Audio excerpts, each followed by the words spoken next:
On today's show, the Mavs get a win against the New York Knicks without Luka Doncic. How did the Mavs get it done? How did the Mavs almost blow it? And then who came through for them in the clutch? We'll talk about that and more on today's Locked On Mavs. I'm Luka Doncic, and this is Locked On Mavericks podcast. The Dallas Mavericks are NBA champions. Bang! Bang! It's good! And the Mavericks have won the game!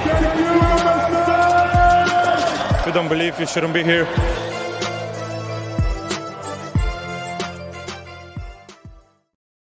And welcome. You are locked on to the Dallas Mavericks. My name is Nick Engstead, media member and NBA channel manager of the Locked On Podcast Network. Your team every day, live here at the AAC, or else we'd be letting it ride. You can let it ride in your life, I guess.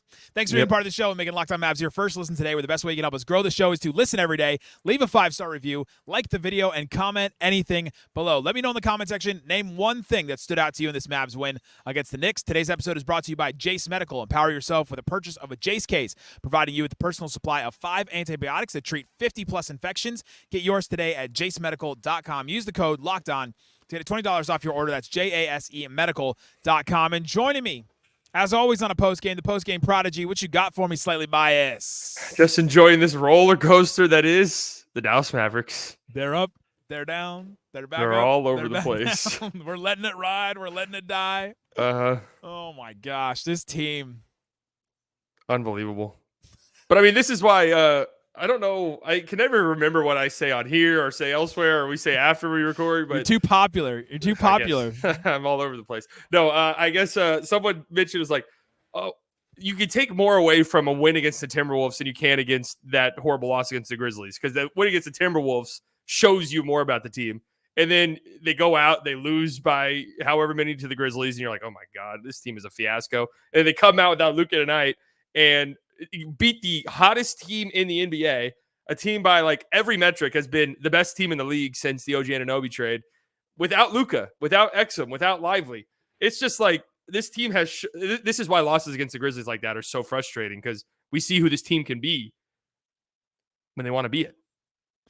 It's so true. And I think that you can take more away from a win against the Timberwolves and less against a loss against the Grizzlies if you're an optimist.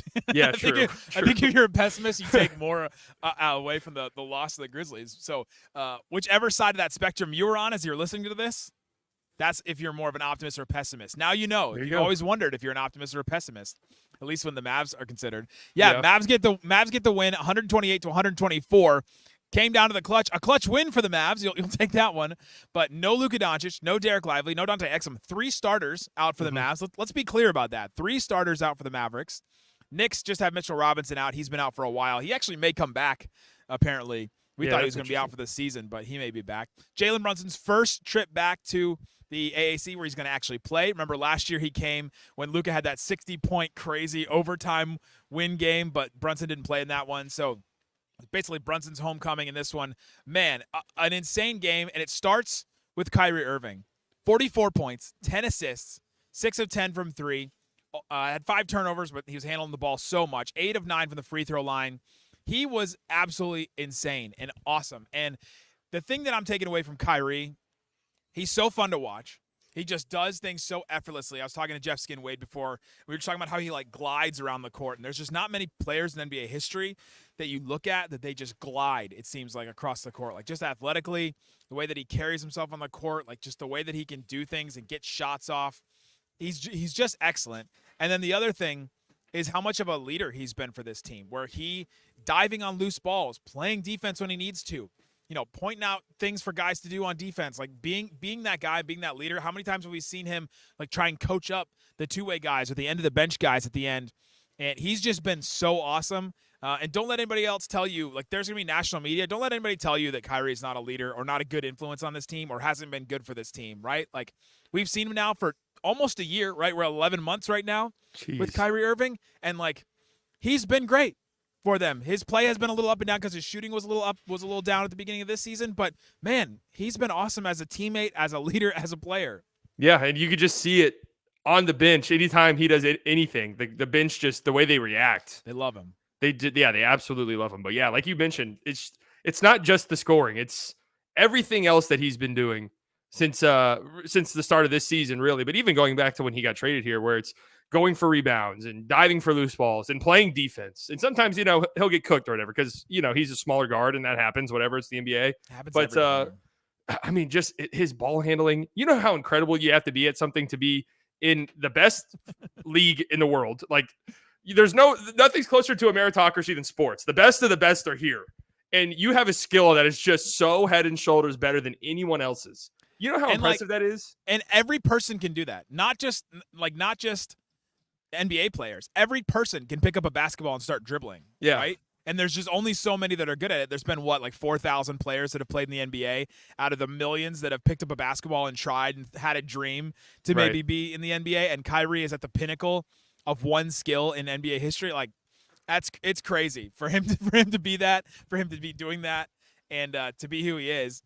He was awesome in this game. I mean, they don't even get anywhere close to winning this game without him. And he came up with timely buckets when they absolutely needed him to.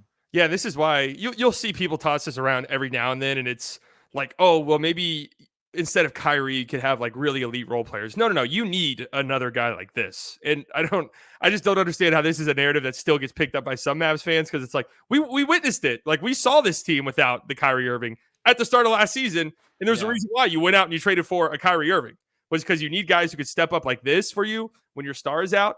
And it was immediately, 10 points in the first quarter, 6 assists in the first quarter. Just setting the tone, immediately filling in that Luka role. And then in the third quarter, when Randall's just going bonkers, Randall has 19 points in the third quarter. Kyrie, step for step, 20 points.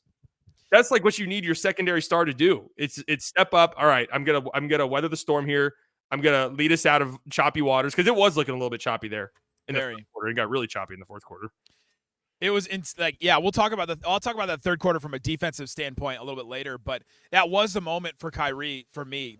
They're about halfway through that quarter. They're up by 12 at this point. The Randall Brunson pick and roll is just destroying them. Kyrie had about 10 points.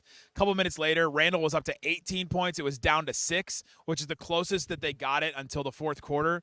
And then Kyrie just came back and just started scoring bucket, hit a 3. They go back up by 14, and you're just like, okay, this is why you need a guy like that can just give you a bucket at any given moment. And why you mentioned some Mavs fans have brought up why don't you just trade Kyrie for a couple of role players and do that and go that route? Like, you just can't get away. You just can't do that. You need somebody else to get buckets like that and to stop the bleeding and to be able to do that. Like, yes, it would be great to have another defender and to have a rebounder and all that, but it's not more important than a guy that can go get a bucket like this. They change your ceiling. They change your floor. Like, it just changes so much about your team. And that third quarter stretch right there may have been more important than their start was very important. You mentioned the 10.6 assists. That third quarter where how many Mavericks teams have we seen over and over again lose a lead like that in the third quarter? Our friend Doyle from Forbes, Kobe Beef on Twitter, keeps calling them the Marvs during third quarters when they're terrible like that. Like, oh, the Marvs are back again. And we almost saw third quarter like Marvs. And then instead, Kyrie says, no, I'm just going to keep you. I'm just going to keep a minute, right? They're just going to keep a minute. They got it all the way down to 6, and then they built the lead right back up because of him. Yeah, that's the game's about a bucket at the end of the day, ladies and gentlemen. And when your star is out and you desperately need a bucket against, again, a team that by pretty much every metric's been the best team in the league over the last 5 games or so, best defense in the league. Against OG Anunoby too. It wasn't like it was to get some end of bench scrub. Those are tough shots that he's getting and tough makes and just keeping you alive. It's incredible to watch. It really is. It's apt that before the game they usually have one spotlight player. Well, they'll just put up. They'll put a camera on the player as they're warming up, and they'll just follow them around. And then they'll have a lower third little graphic that has their name, and then it has favorite hobby, favorite music, and it just cycles through those. And it said favorite hobby for Kyrie, and it just said getting buckets. Nice. That's he literally put up 44 after that, and he got 15 buckets, 15 buckets and 8 free throws. That's my favorite hobby, but I'm not as good at it, and I can barely even just walk around without my calves hurting. A hobby is a hobby. You don't have to be good at it, right? True. That's fine. Coming up, let's get into how the Mavs won this game. How did they come away with it? How big was that third quarter? What happened to the defense in the third quarter? How did they pull away from it in the fourth quarter? We'll talk about that and more coming up. Today's episode brought to you by Jace Medical. Jace Medical is something that I had never really considered before. There are issues in the world that you never know when they're going to pop up, when things will happen, when supply lines will dry up, when you'll be stuck without a way of transportation maybe to go pick up some medication, some antibiotics, things like that. I can't imagine the helpless feeling that I would have if there was some kind of issue and I needed medication, I couldn't get it. Thankfully, we'll all be okay because of Jace Medical. The Jace case is a pack of 5 different antibiotics to treat a list of bacterial illnesses. They said 51 plus, insane amount, including UTIs, respiratory infections, sinuses, skin infections, all kinds of stuff. This stuff could happen to anybody. Visit jacemedical.com, complete your physician encounter. It'll be reviewed by a board-certified physician, and the medication will be dispensed by a licensed pharmacy at the fraction of the regular cost. It's never been more easy and more important to be prepared than today. Go to jacemedical.com. Use that code LOCKEDON to get $20 off your first order. Again, jacemedical.com. Use that code LOCKEDON.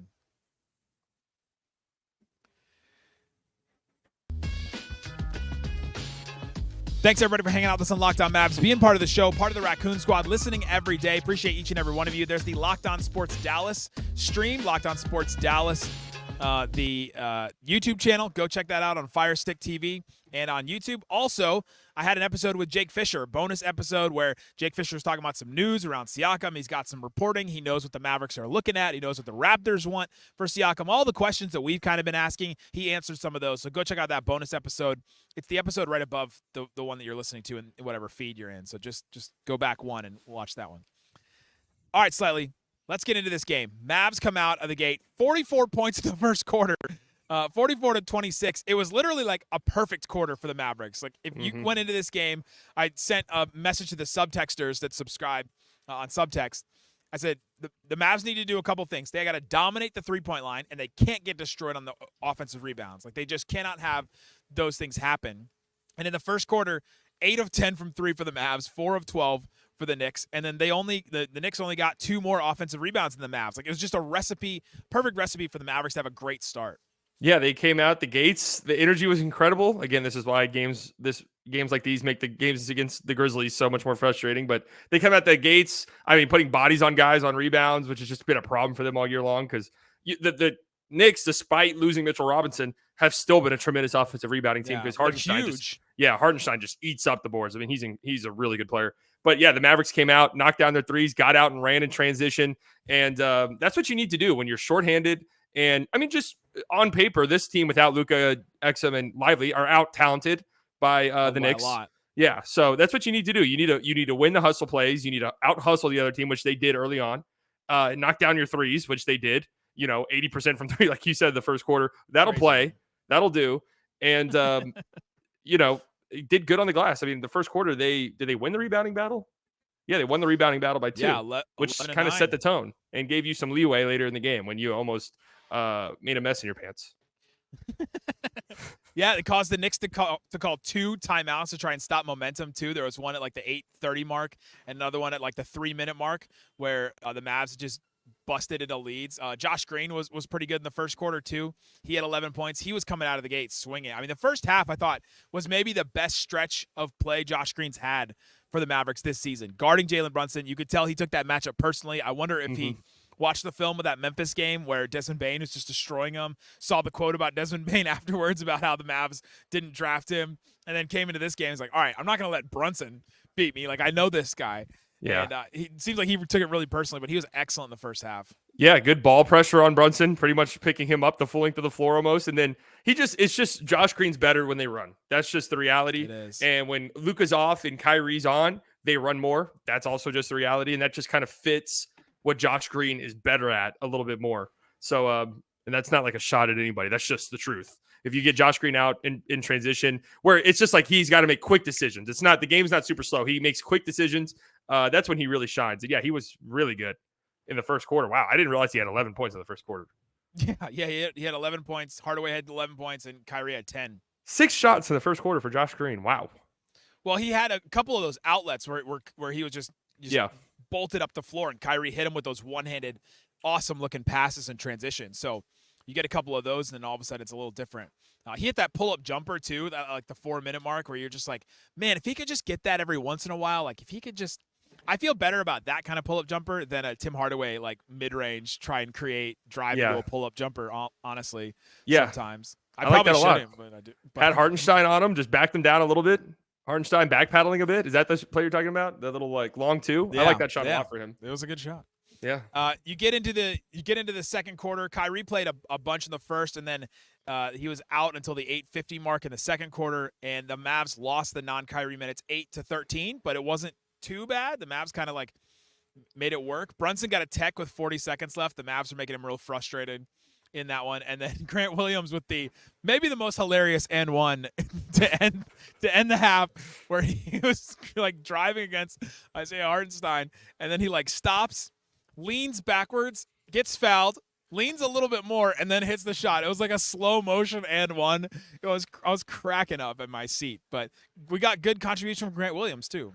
Yeah, he was good tonight, just all over the court. I mean, doing the things he did early in the season and the things we want him to do. That was a big and one too. That was like kind of like a big momentum, settle us down. All right, good half. Let's go to the locker room happy and excited about ourselves. And just give him some time, guys. Just give him some time. He'll be all right. Trust me. Well, he's got the ankle injury he's dealing with right now. Yeah. There may be other things like he also right after that play, the and one, and then Brunson ran right through him on an inbound. And Brunson was like, "How did I get called for a foul?" And you're like, "Dude, you just ran through somebody." They called that a double foul first. And then one of the refs was like, "No, that Grant Williams did nothing." I thought they were going to look at it for a flagrant because he just literally like football play, like put his shoulder down and just like ran right into him. Well, there was another play in this game. Julius Randle elbowed the mess. Oh my gosh, Dwight and Grant Williams got just popped right in the face. Grant Williams, they should have reviewed that. I can't believe they didn't look at that. They like I was watching the Raptors Lakers game a few nights ago. That was a flagrant on Quickly. Like they usually call that a flagrant. That little high dribble pickup and you elbow a guy in the face. Don't call that a flagrant. Most of the times they look at it. It's been called on the Mavs this year.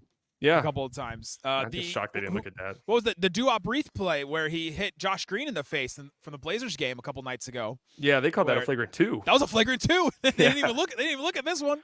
Well, to be fair, that one I think Duop Reith was like coming down on his elbow, where Randall was coming up. So either way, both connected. And I was surprised there was no blood on Dwight's one and on Grant's one, I guess. I mean, how many offensive fouls? The Mavs drew a lot of offensive fouls. I don't know how many, but Hardy got one where he was real square on Randall, and I was like worried for his life. Yeah, Randall's a tough one to take a charge on. I don't know if that's the guy I'd want. Speaking of Randall, third quarter comes. The Mavericks are up at the half by 19. You're feeling pretty good about the Mavs, but you're like, all right, there's still a ton of time in this game.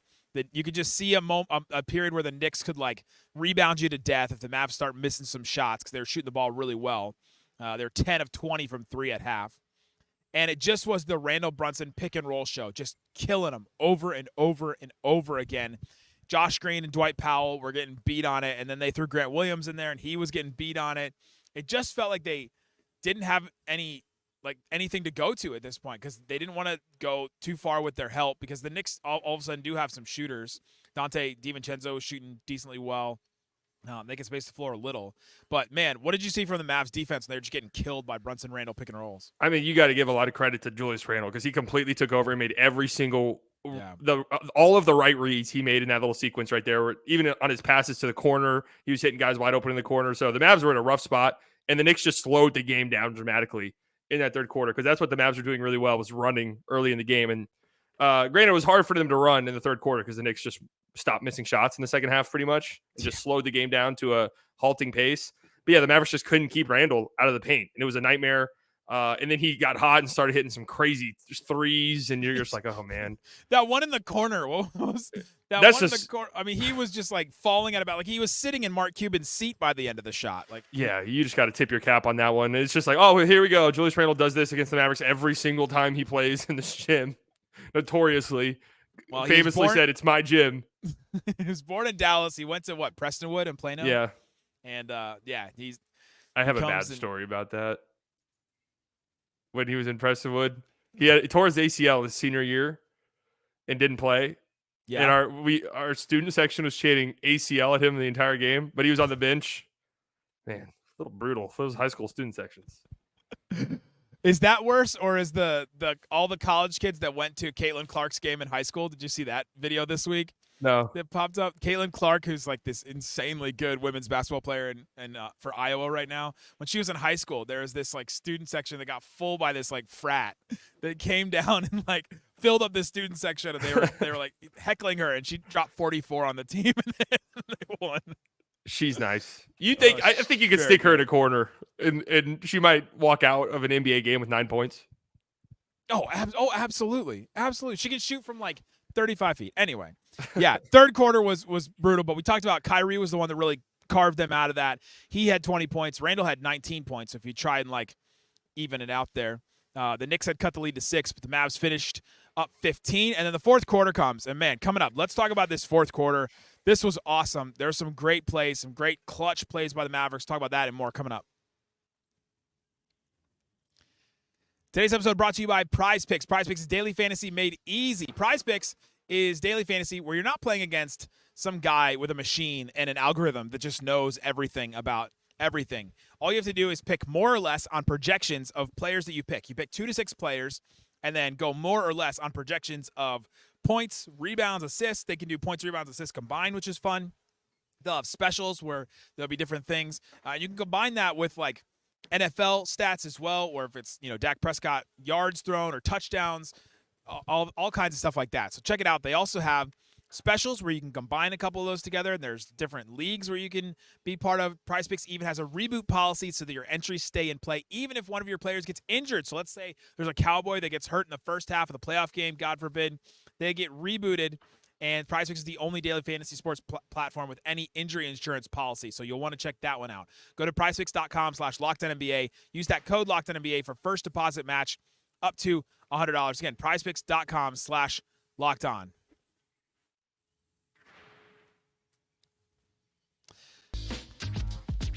Thanks, everybody, for hanging out with us on Locked On Mavs, being part of the show, part of the Raccoon Squad, listening every day. We appreciate each and every one of you. All right, Slightly, let's talk about that fourth quarter. The Mavs find a way to get a win, man. I was nervous there at the end because it got real close. They were what? The Knicks were down by 1 with 1:08 left in this game. But it was just, to me, part of the same. The Knicks had found something that worked on offense in that third quarter. And as soon as you find something that works, you can like hide it for a little bit when the player goes out, and then you bring them back in, and you're like, all right, we're just going to go back to that over and over again. Yeah. Because the Mavs just didn't have the size, I feel like, to guard that and to try and like mess that up in a way. And the Knicks, I think, eventually went on like an 18-4 stretch to cut it to 1, and they were just killing them. The Mavs they just weren't hitting shots, and when they're not hitting shots, it's Jason Kidd's famous saying, our offense is our best defense right now. When they make shots, they can set their defense and do all that, but they weren't doing that, and the Knicks were just making this comeback, man. I was real nervous. Yeah, I mean, it was a 24-6 run at one point. I mean, that's a huge extended run, and the Knicks showed why they're a very good basketball team. Like we can sit here and talk about the Mavs did wrong or whatever, but that was just really impressive stuff from a really good basketball team down the stretch there, where they clamped up defensively. The Mavericks offense was really good for most of this game, but then the Knicks slowed the game down to a screeching halt, and you saw why their defense is as good as it is, because they have a ton of great individual defenders with length and size that made life really hard on the Mavericks trying to generate in the half court. And then, offensively, the ball was moving really well for them in the fourth quarter. They found open shooters. Their shooters shot well. They went 50% from 3 in the quarter from 3. The Knicks did. And Brunson kind of turned it on a little bit there. It was quiet all game until then. OG finally found something. And the Mavs, to their credit, man, gutted this one out. It's a great win. Don't look at this game in the fourth quarter and be like, oh, gross. Like that took away. No. This is a fantastic win for the Mavericks. Dub is a dub. And I got to say, I was very frustrated. I think wanting the time, like getting mad about timeouts is the most rudimentary thing that you can get mad at a coach for, right? Because this is why I honestly don't criticize much coaches, because I don't know. I don't know what goes into it. It's hard to know. Yeah, I don't know what's going on behind the scenes. Like Steve Kerr was one of the greatest coaches of all time. Well, now all of a sudden he's terrible. Like I don't know how you gauge a coach. But 24-6 run without calling it one timeout until the end is absurd. Like that is obscene. You got to take a timeout there. If only just because the Mavs are gassed by the end of this. If only just to give a reset. Give your guys a little bit of a rest. I thought their offense slowed down too much. Like, that's what the Knicks were trying to do, but it took the Mavs way too long to get into some of their sets. Kyrie's getting the ball with like 4 seconds left. He's getting doubled immediately. You're going to get a bad shot. And then, so they're up by 1, minute 8 left. The Mavs have the ball. And of course, the thing that we thought would be so crucial in this game, offensive rebounds. The Mavs get 2 offensive rebounds in a possession off of, like, just really bad Tim Hardaway Jr. I think they may have gotten 3, right? Because they had the Josh 3, shot yeah. and then two Tim Hardaway Jr. shots. The Tim Hardaway Jr. shots were like both heat checks, basically, which he kind of earned. We'll talk about him in a second, but they got the 3 offensive rebounds, and then Kyrie kicked it to Josh Green for a 3. They went up by 4, 25 seconds left. They ran 43 seconds off the clock. And that was just a massive play by Kyrie, by the Mavs, by Josh Green to get that 3. Man, that was huge. Yeah, it is so funny and ironic that that's how they won the game, was on the offensive glass. And but it's just what we wanted. They're hustle rebounds. Some of them are lucky bounces, but just hustling, going after the ball. I mean, that one Dwight Powell rebound was insane. I thought Dwight Powell played really well tonight and was oddly like their best answer for Julius Randle. Like, he did the best on him. But that Tim Hardaway, man, that Tim Hardaway baseline jumper was shocking. That was a shocking shot. Was it really shocking? Yes. Even for Tim, that was shocking. I was not shocked by it at all. No. That was a shocking one, even for Tim. The corner 3 he missed directly after, I can live with that shot. I thought that was a good one. Yeah, that one was open. He just missed it, and it would have been the most Tim Hardaway Jr. ever thing if he made that one. But if the Mavs don't get an offensive rebound there and they end up losing, this is a completely different. You might they lose. Unprecedented. I think they lose the game. Yeah, for sure. And there'd be an unprecedented amount of trade proposals. And hey, do you think the vibes would be so different? Yeah, they would. Tim Hardaway Jr., though, we've got to give him credit because he was great. so good. 32 points in this game, 10 of 20 from the field, 6 threes, 6 free throws made, 4 assists, only 2 turnovers. I think both of them were like, what was it, the second or third quarter where he just started trying to run pick and rolls, and then you're just like, no, just that's not it's not your game, man. Let's not try to be something that you're not in this type of game. But man, he was just so great. They would be nowhere close without him and his shooting. Yeah, he's a very important piece to this team, and we've talked about it a ton on the show. This has been your thing. This has been your thing. Well, it is true. I mean, especially in a game like tonight, you know you're playing a good defense. You need a guy who's like, hey, I don't care. OG Anunoby's directly in my eyeball. I'm shooting. and like it has. If I'm hot, it's gonna go in. Like, you need a guy like that, and if you do get rid of him, you need to get something significant in return. You can't just trade him. Yeah, you've got to get better, and it can't just be like let's trade Tim for Jonathan Isaac, who may play. It's like, yeah, that's garbage. Got to be somebody that's going to play. Got to be somebody that's guaranteed to contribute, in some way for sure, and make the team better in another area, rebounding, something else. But yeah, he was great. I'm gonna be honest. I don't even like the Tim for like Wendell Carter Jr. trades. Like, they make sense to me, but deep down, I'm like, what does that do? Like, Wendell hasn't been very good this year. Tim's shooting has been massive. Like, we get a backup center, then who shoots? I think Wendell would help a lot, but I think so too. But it's like, Seth Curry has not been very good, and so that's one that stings. Hardy had some really good moments in this game for sure, but he hasn't been that good this season. So like, if those two guys had stepped up a little bit, but Tim has just been so good, and then Hardy and Curry have been down here. Like, if that gap was a little bit smaller, I think we would feel better about a trade like that for sure. But I want to give credit to Dwight Powell because I've been down on him this year. I haven't thought that he's been very good this season, but man, he was great in this game. 9 rebounds, 5 offensive rebounds, earned all 5 of those fouls that he got. He got a couple of assists too. Man, he was great. Like you said, he was one of their best options guarding Julius Randle one-on-one because they're just like the same size. Yeah. Like Randle's maybe a little bit bigger, but Dwight's put on a bunch of muscle the last couple of years. I mean, you can just see it. He's a big dude now. They came out the gates with Dwight Powell guarding Julius Randle. It happened the first play, and I was like, oh, was there like some off-ball screens to get that? No, that's what they were doing. And I mean, he went off in the third quarter, but all in all, I think he did a great job. I mean, you got to here's just my thing, right? If you're just going to blast Dwight Powell every chance you get, which it is what it is, I get it. If you're going to blast all the role guys every chance you get, you do have to give them props when they play well. That's fair. I feel like that's a fair exchange. If you're going to hate accurately, right? Yeah. I mean, he's been good since he's been really good this stretch without Lively. Dwight Powell has. Yeah. Mm-hmm. This specific stretch. Oh, wait, you're saying you don't want to trade him ever and they should build around him forever? Yes, that's exactly what I'm saying. I want a statue. You heard it here first.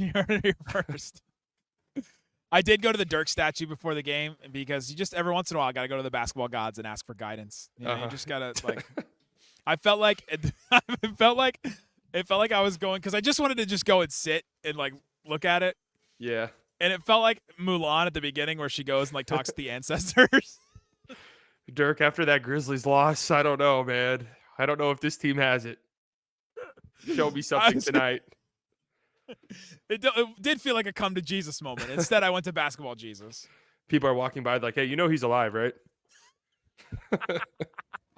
I thought about tweeting something about like sometimes you have to ask the ancestors for help or like something like that. And then I was like, wait, first of all, he's not dead. And second of all, people would think I was spoofing Kyrie, which I was not. It was just but yeah, so there you go. Let us know in the comment section what's one thing that stood out to you about this game. Mavs get the win. It feels good. Mavs losing games they shouldn't, winning games they shouldn't. I mean, it's just one of those things. Check out all the other episodes I've done too. I did an episode early this morning about the trades the Mavs could make for power forwards. I'm going to do some backup centers a little bit later as well. We'll be back for another post game. Let's see. Oh, my God. They play the Pelicans. They've got 2 more home games in this stretch, right? They play the Pelicans on Saturday. Slightly and I should be back for that one as well. Guys, thanks so much for listening to Locked On Mavs. Peace out. Boom!